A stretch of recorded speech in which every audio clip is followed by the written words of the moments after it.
Let's go, guys. Welcome back to Hightop Baseball. Guys, the Florida Gators are 9-1. That's 9 straight wins after that tough opening night loss versus UAB. Really good stuff, man. We got a good episode for you guys today. Going to talk the weekday sweep on Tuesday and Wednesday versus FIU. Dive into some advanced metrics, some box scores like we do for every game. And then we're going to talk about Miami, right? I think it's going to be the first real test for both squads, right? Miami's looked really good this year as well. Both teams coming in top 25 ranked. Offenses are absolutely producing runs, man. Both playing really good baseball. So I think both teams are going to get tested as the Gator boys travel down to Miami this weekend. So really good stuff. Good episode for you today. Hey, we are a quarter of the way through the season once we finish this weekend series with Miami. So this season's flying by, man. Let's get into it. All righty. So let's start with that Tuesday game versus FIU. And as always, we're going to walk through the box score here. This was an interesting one, man. A lot of hits. Right, FIU even out hit us 16-15. Let's walk through the box score. Right, Kyle Jones 1 for 4. Brendan Lawson continues to be one of the best hitters in college baseball. 2 for 3, 3 total bases, 4 ribbies. Colt Myers has looked really good, man. 2 hits, 2 at bats in this game.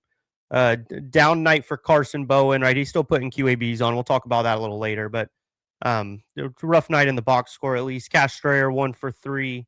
2 RBIs and 2 walks there, so he's still looking really good at the plate. Ethan Surwick's really coming around, 2 for 5 in this one, 3 total bases, 4 RBIs. Really good night from Cade Curlin, 3 for 4, 4 total bases, 2 RBIs.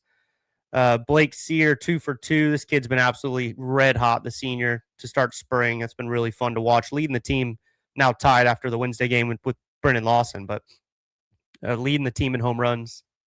Jacob Kindle 1 for 4, Sam Miller 0 for 1. We got to see a little bit of Landon Stripling. Right? I think it's the first time we've seen him in that Tuesday game since the opening night.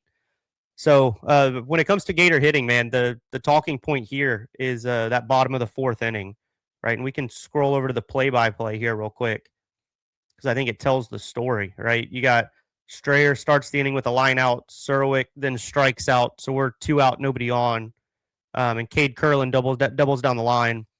And that double, right, leads us on a string of hits that end up scoring 7 runs. I mean, it's the 2-out hitting that we had in that inning was an absolute clinic. Stripling at a clutch at bat. Kyle Jones at a triple. Really, really good stuff out of that bottom of the 4th inning, right? And then you see it carry over into that bottom of the 5th where we score 7 again. Right, so going into that bottom of the 4th, we were down 4-2. FIU had just answered our 2 from the bottom of the 3rd with 2 of their own in the top of the 4th to take a 4-2 lead. So just really good stuff out of the Gator offense here to kind of get back on track and really blow this thing open. And while we're on it, man, we're going to go ahead and give our game ball out for Tuesday night. We're going to give this one to Cade Curlin, man. 3 for 4, 4 total bases, 2 RBIs. Started off that bottom of the 4th with a 2-out double to really get the thing going. That are one of those RBIs, at least one of them, maybe both, were also 2 outs later in the game. So the kid was just at an absolute clinic in 2-out hitting. He's really coming along ever since I think we moved him out of that 3-hole. So really good stuff out of Cade Curlin, man. Good to see the kids healthy. Game ball for you on this game number 9. And pitching on Tuesday night is definitely a weak point, right? When you see 16 hits and 11 runs from a team like FAU in Gainesville, you know pitching didn't do their job. And it starts with Luke McNeely, right? A couple freebies in that first inning. An error by Ethan Surwick in that first inning playing over at first base. Luke just doesn't seem there, right? He doesn't seem sharp yet. I know there have been some talks if he was maybe dealing with an injury or something, but he just doesn't look really sharp yet. It'll be really interesting to see how he gets used this weekend against Miami, right? He's not a weekday starter. This kid's going to be out of the bullpen. He was in line for maybe a Sunday position until Cooper Walls kind of stepped up and took it over. So Luke McNeely's not going to be your weekday starter when conference games roll around, right? This kid's going to be a big arm out of the bullpen, and we've just been using him as a weekday to kind of keep his arm fresh, allow him to kind of eat innings, keep that stamina on his arm. But we're going to need to see a little bit more sharpness out of Luke McNeely. I think he can get there. So no issues, but definitely wasn't there Tuesday night. Ricky Reith, right? He's been one of our best guys out of the bullpen. He got hit around a little bit, 3 1/3, 5 hits, 2 earned. He struck out 6. I mean, I definitely see, and on Wednesday night, you heard Sully kind of talk about the circle of trust, right? The trust tree, what pitchers he feels like he can call out of that bullpen to come in and fill it up and throw strikes. Ricky Reith absolutely in that trust tree. So that's something we're going to be tracking moving forward, right? Who gets invited into that circle of trust? Ricky Reith's there. I think kind of the talking point of that circle of trust, right, is unfortunately Jackson Hoyt comes out, doesn't get an out, 2 hits, 4 earned runs. I just wasn't filling it up. Walked a guy, just wasn't really doing his job, kind of getting behind hitters. So not the best night out of Jackson, right? He's young, he'll figure it out. Really good stuff out of Eli Blair, right? The 6'8" kid, right? Maybe should have him over on the basketball team, but he ate 2 innings, 3 hits, no earned runs, struck out 2. That 6'8" from the left side, man, is going to be tough to hit if he's throwing strikes and throwing his off speed. He had a nice little curveball back door to punch a kid. So good stuff out of Eli Blair. First time we saw him this year. And then Caden McDonald, right? I think Caden, some of us were expecting to maybe be a 2-way player this year.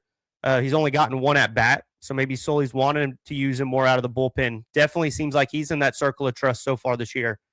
I've seen him many times, many games out of the bullpen so far in these 10 games that we've played. 2 innings pitched, 3 hits, 3 earned runs. Again, right? He comes in with a big lead. It kind of happened, I think it was over the weekend. We had talked about it a little bit, right? He comes in with a big lead. Your job's to throw strikes, right? And I think the other team knows that. You're just going to fill it up. We're not getting cute. We're not risking walking guys or getting behind in counts. I'm just gonna throw strikes. I'm gonna let you hit it around a little bit. We're gonna get our outs. We're gonna get out of here.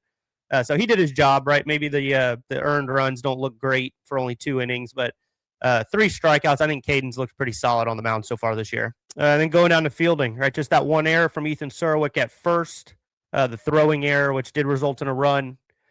We saw that we kind of saw the shift Wednesday, man. But I think if I'm right in the lineup, I'd love for Surwick to stay at third. That obviously implies that Lawson's playing short, and it allows you to put a Stripling or some of these other guys, right? First is a much easier position to play than third.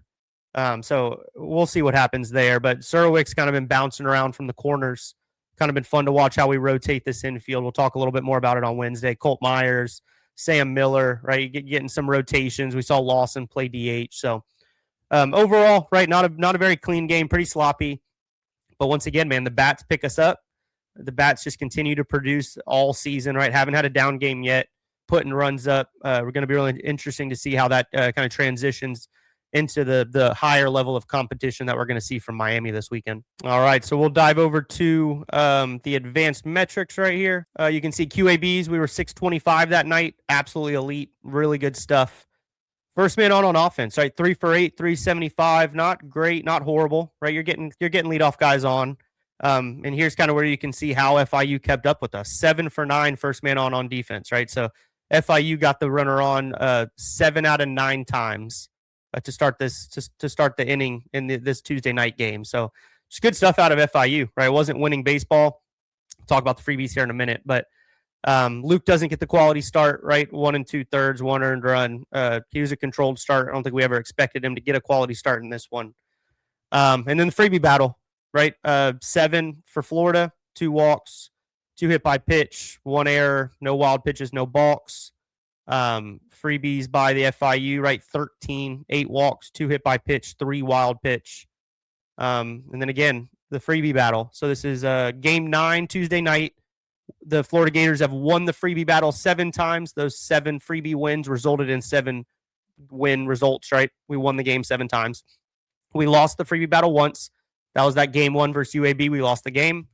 And we tied the freebie battle once. I believe that was last week. And we ended up winning that game. So every time we win the freebie battle, we win the game. Every time we lose the freebie battle, we lose the game.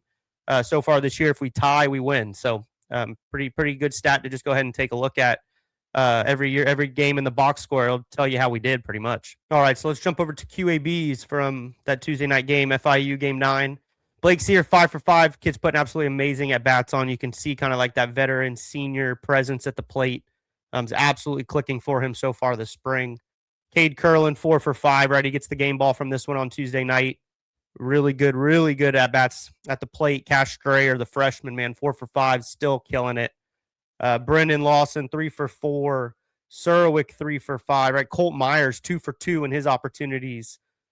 We see Stripling come in 2 for 4. Kendall, 2 for 5. Right, not the best night at the plate from Kyle Jones, as expected. Right, the kid's been absolutely red hot. It's baseball, right? It's a sport of failure.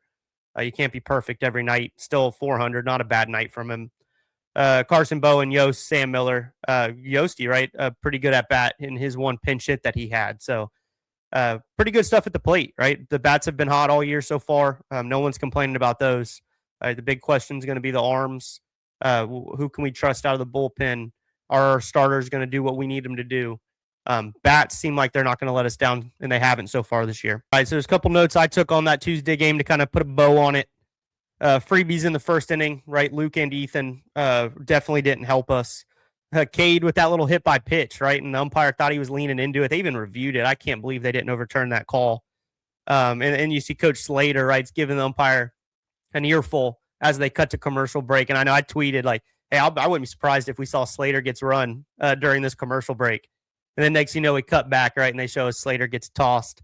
I think that fired the boys up, right? We were down a little bit. I looked at my wife and said, hey, I think that's going to put some energy back in that dugout, right? You like to see coaches get tossed when things seem a little still. Maybe you're kind of playing from behind. So I think Slater, man, could have gotten a game ball for that, just for getting the boys riled up. And then you see later Blake Sear gets hit, right? And he gets hit on the elbow, and he kind of just pauses and looks back at the umpire like, hey, we're going to do this again. So that was a cool little gamesmanship there out of Blake Sear. Continuing to do small ball, right? We saw Sam Miller try to get a sack down here. And it was a little interesting, right? They called the sack bunt on the first pitch, then ended up calling it off, and he swung the rest of the way, ended up striking out on a curveball. So Sully not afraid to play small ball. We just got to make sure we're executing, especially guys like Sam Miller, right? If your 9-hole can't get bunts down, what are we doing? I know it's not something we do much in baseball anymore, but when it's put on, man, especially in the situations when they're going to put it on, right? Probably first and second, no outs. You got to get your sack down, right? That's automatic runs. You absolutely can't blow those ones. Brennan Lawson, really clutch double, a couple RBIs, kind of get us back into that game. And then, like we talked about, right, the bottom of the fourth, that 2-out absolute hitting clinic that the team put on. So good stuff at the plate. Pretty interesting stuff with the coach get tossed. So that'll do it for Tuesday night. All right, so we'll jump over to Wednesday, pull this box score up. Another night kind of where FIU, their hitters, right, kind of held with us, 13-11. We were able to get them across the plate more than FIU did, right, but they were putting good at-bats on. They were hitting the ball well. Kyle Jones, 2 for 3, best leadoff hitter in the country. You can't tell me otherwise with how well this guy's playing so far. 2 walks on the night. Brennan Lawson, hey, we're going to give Brennan Lawson the game ball on the Wednesday. Game number 10, 3 for 5, a run scored, 6 total bases. He hit that home run, 6 RBIs, right? That's going to be a career high in Gainesville for Brennan Lawson, 6 ribbies. And he had his mom in attendance, right? I saw he had his mom there.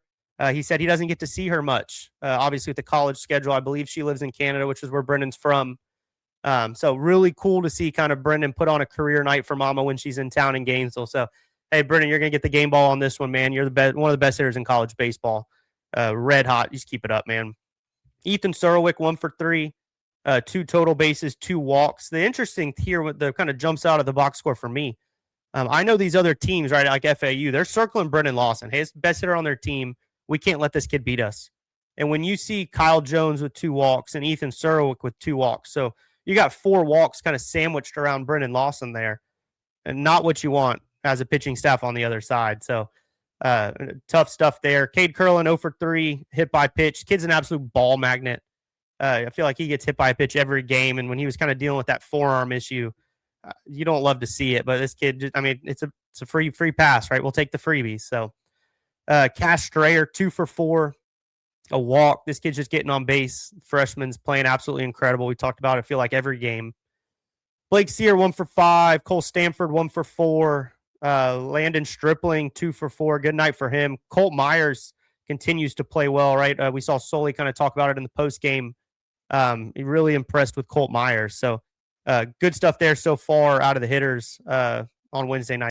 Moving down to pitching, right? We saw Barlow throw 2 innings here, 3 hits, 1 earned run, 2 walks, 3 strikeouts.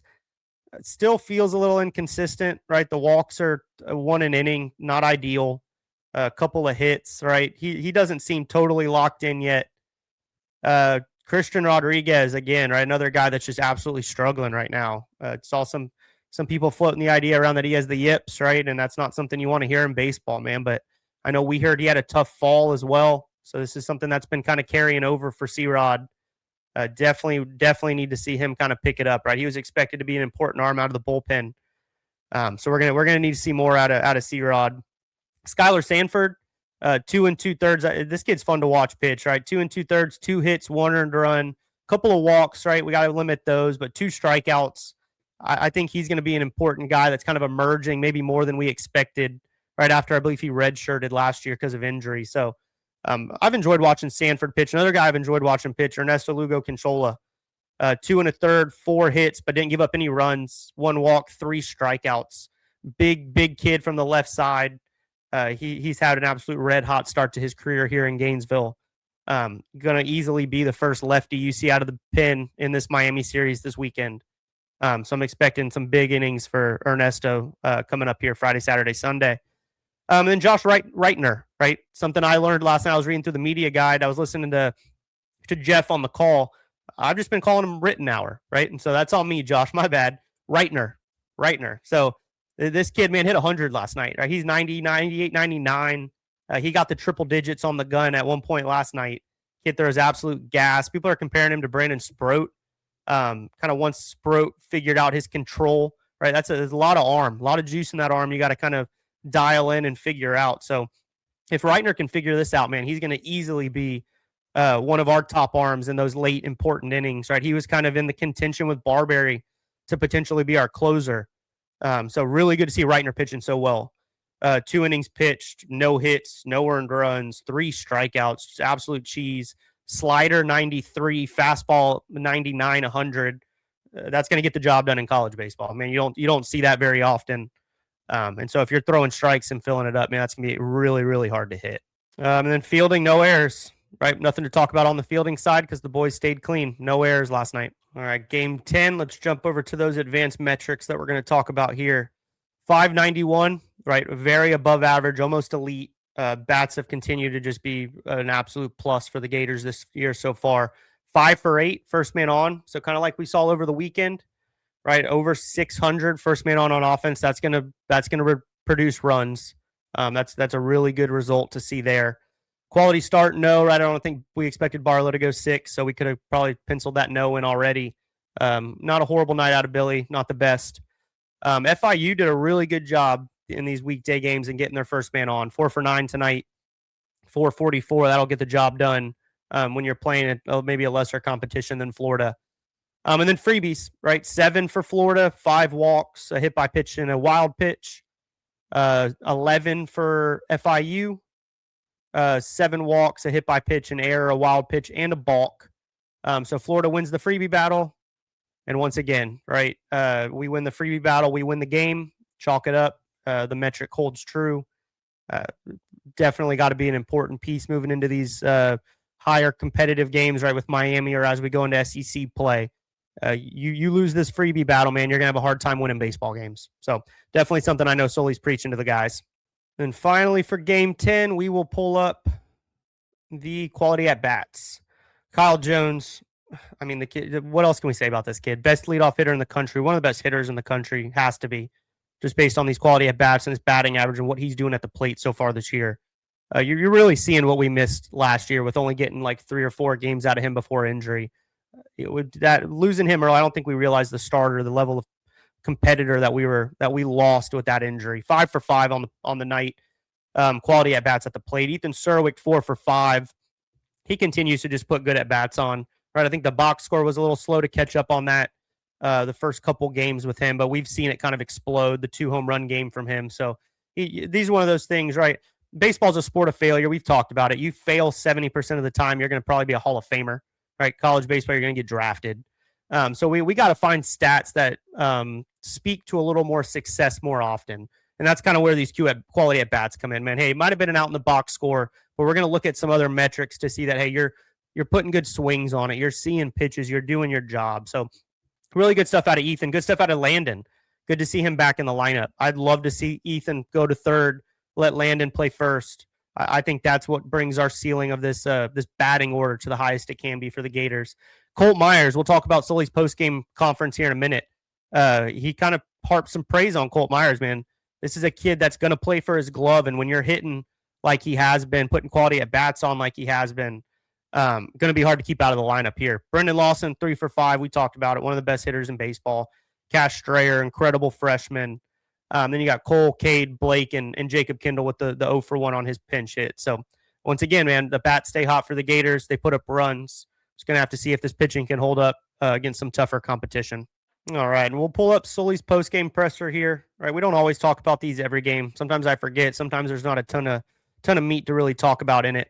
I liked what he talked about here last night. Pitchers ran into trouble. Right, we didn't turn that double play. Cade had a hard time getting out of his glove, which ended up giving up a run. The home run by Brendan, like we talked about, absolutely huge for that night last night. Colt Myers had a big game, right? Cole caught well. Stripling had some good at-bats. Cool to see kind of Colt Myers get that call out. I think as we kind of shift this infield around, having the guys that are ready to step up, right? Having depth in that infield is going to be really important. And Colt Myers, we've seen get some good starts so far this year. So really good stuff out of him. Kyle, another multi-hit game. Feel like we're saying that every night.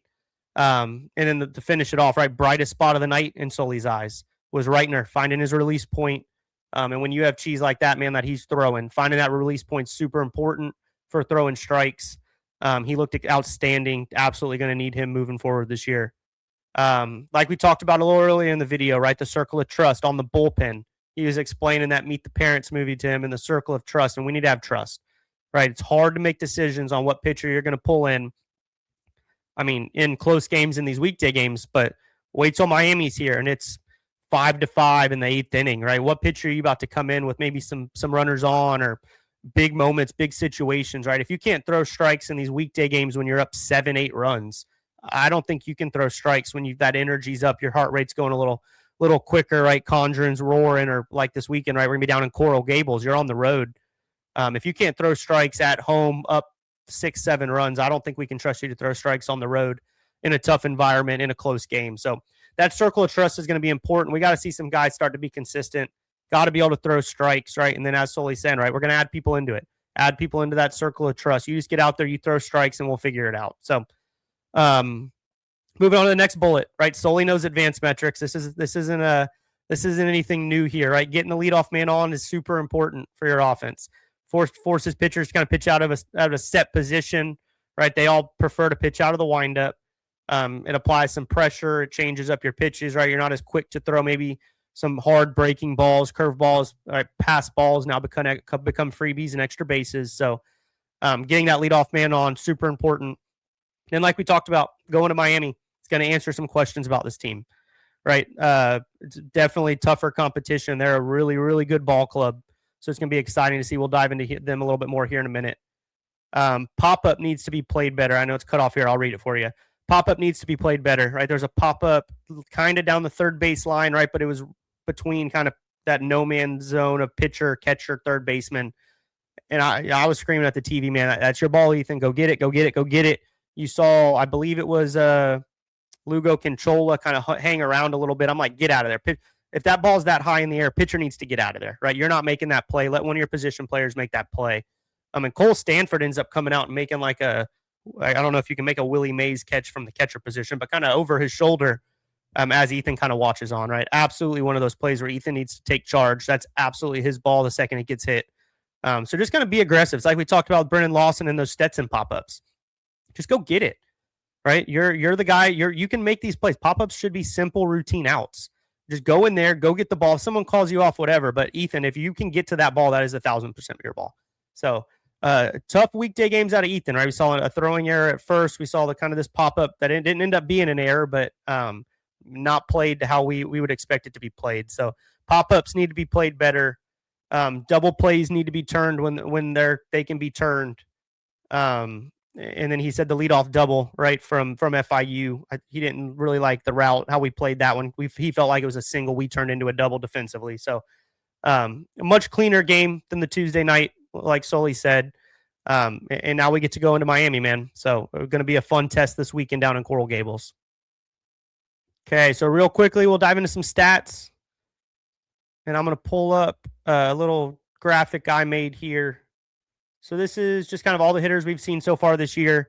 The left one is, you can see bolded right here, is sorted on quality at bat percentage, This one on the right are the same numbers, but I sorted on batting average. So left side, right, you're seeing those QABs we've been going through. Right side is just kind of what produces and shows up in a box score.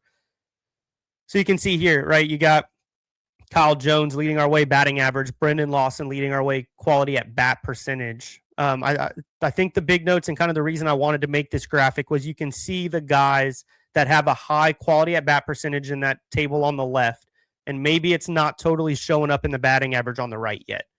For example, Carson Bowen, right? He's our third on our team, 667 quality at bat percentage, but he's kind of down more towards the second, third, right, bottom half of that batting average, hitting only 321.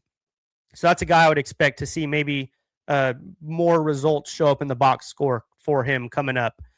Cade Curlin, kind of another one, right? Top half of quality at bats, bottom half of batting average. So just kind of shows you here, these are guys that are putting good at bats on. They're either seeing pitches, they're maybe like sacrifice ground balls, sack flies, stuff like that, doing their jobs at the plate, hitting the ball hard, but it's just getting caught. So quality at bats always going to be really telling, right, of who's hitting well, but also who's kind of maybe poised for a breakout to show up a little more in the box score.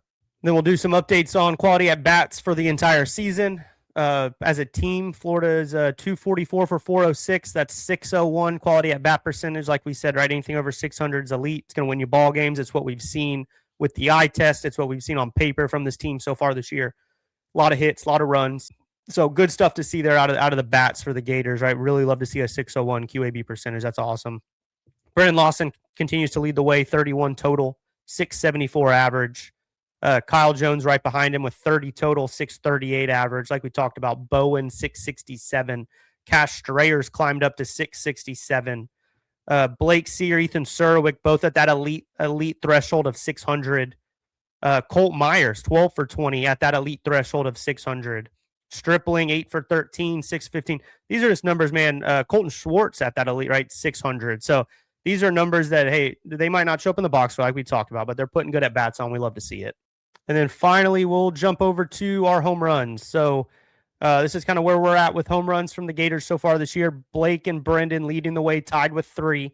Right, not a big home run hitting team. I believe we only have 14 or 15 here compared to a Miami that I think is coming in with like 24, 25. They're hitting a ton of home runs. They have a guy that has 6, another guy that has 5, another guy that has 4. So competition hasn't been great that they've played so far this year, but neither have we, right? So I don't think we're a big home run hitting team. We got a lot of guys that can run into balls, can hit home runs, but we're not going to rely on them. So you can see here kind of where we're projected. Again, remember, this is only regular season. If we make postseason, if we play in a regional, a super, if we go to Omaha, none of those games are kind of forecast or projected in that pace column. But just to kind of give you an idea, right, of where we're at, I think we're going to have probably 16, 17, unless a couple of these guys get going. And then on the left side, you can see here that home run prediction contest that we've been doing through Hightop Baseball. Winner's going to get that championship replica ring. And we do have a guess with Brendan Lawson at 16. So you never know, man, right? Maybe these bats will start running into a couple more as they start to get hot. So that's kind of where we're at with the home run prediction contest. And finally, we will jump over to Miami, right? The Gator boys head down to Coral Gables this weekend. Really, really big test on the road down there against a really good ball club. And we'll go ahead and pull up what they've been doing so far this year. They're 10-0, right? Not a ton of good competition. They've played Lehigh, UCF, right? I think they were down 4 in that last inning. Couple hit by pitches, freebies given up by UCF that got them back into that game. They ended up winning in 13 innings and extras. So UCF probably should have won that one, but Miami fought back, right? They scratched and clawed. So Indiana State, Lafayette, and FAU. This team's been putting a ton of runs up. I mean, 13, 17, 27, 8, 6, 15, 14, 14, 30, 11. I mean, the team is hitting. They have a team average of 379, right? 3 home runs per game, 2.8 doubles per game, 0.6 triples per game, 730 slugging percentage, almost 500 on base. On average, scoring 16 a game. So it's a really good offense, right? And we'll kind of dive into some individual players that we're gonna look for this weekend. But right, not playing the highest competition, but doing what you'd want them to do against that lower competition. So I think both the Gators and the Hurricanes this weekend are taking that next step up for the first time of the season in that tougher competition. So a lot of lessons we're going to learn from both sides, from both teams, starting Friday. And then team stats, just quickly, right? So we'll sort on home runs here for a second. They've got what, three guys that have more home runs than anyone on our team. Derek Williams with 4, Alex Sosa with 5, Daniel Covett with 6. Those are going to be the 3 names we're watching this weekend, right? If we can kind of eliminate them hitting the deep ball, right? Maybe extra base hits, RBIs. If we can kind of tamper what these 3 kids have been doing so far this year, I think that's how we're going to win ball games, right? And the pitching kind of being our question mark so far this year, bats being a major exclamation point for Miami so far this year. It's kind of good versus bad, or good versus questionable. And that's going to kind of be, I think, Florida's focus on how we win this series this weekend down in Miami. Just some other quick stuff about Miami, right? So they were a top 25 team by pretty much every ranking coming into the year, right? And that's only climbed as this 10-0 run they've been on. The Daniel Covett, right, third baseman. He was a preseason first-team All-American, right? So this is one of the best players in baseball. He was on the Golden Spikes Award watch list from the preseason. So he's going to be a guy, go ahead and circle him, right? If he has a good weekend, that's how they're going to beat us. If we can kind of keep him at bay, that's how we're going to beat them. Standout players to watch for, right? It's Covett, it's Alex Sosa, it's Derek Williams outfield. They have a couple pitchers that have been pitching pretty well. So it's a high-powered offense, right? A pitching staff that have some returning guys, have some transfer guys. A lot of momentum, right? They're kind of a favorite to win the ACC, them FSU. There's good baseball in the ACC, but definitely one of the better ACC teams, one of the better teams in all of college baseball. So going to be really fun to watch. Really, really fun games. Tune in this weekend, man. It's going to be a lot of fun to watch. All right, guys, that's going to do it for the episode today. Everything we've kind of talked about so far to start this year. Pitching's kind of been a question mark, right? Are we going to get the starts out of Liam and Aiden that we expect? What are we going to get out of Cooper Walls on Sundays? What are we going to get out of the bullpen guys? Bats have been there. Bats are hot. They've been carrying us so far this year. Really good stuff. Really fun weekend this weekend coming up in Coral Gables. I think Miami's going to be a really tough test for us, and I think we're going to be a really tough test for Miami. So if you love college baseball, man, tune in. It's going to be some really fun games to watch. Hey, guys, really appreciate the support. Make sure you subscribe to Hightop Baseball. Channel's continuing to grow. We're doing hat giveaways over on Twitter at Florida Sports Takes. I'll drop that handle in the description of the video. Love for you guys to go over there and communicate, comment here on the videos, and communicate with me, man. These hats are over on the Hightop shop. We got some of the CAGs ones back here. So good stuff, man. Continue to put out shirts and hats. Really exciting stuff, man. Next time I see you guys, probably be Monday. I will be recapping the Miami series, and we'll be probably officially quarter of the way through the season, not counting anything we do in the postseason. So really exciting stuff, man. As always, guys, God bless and go Gators.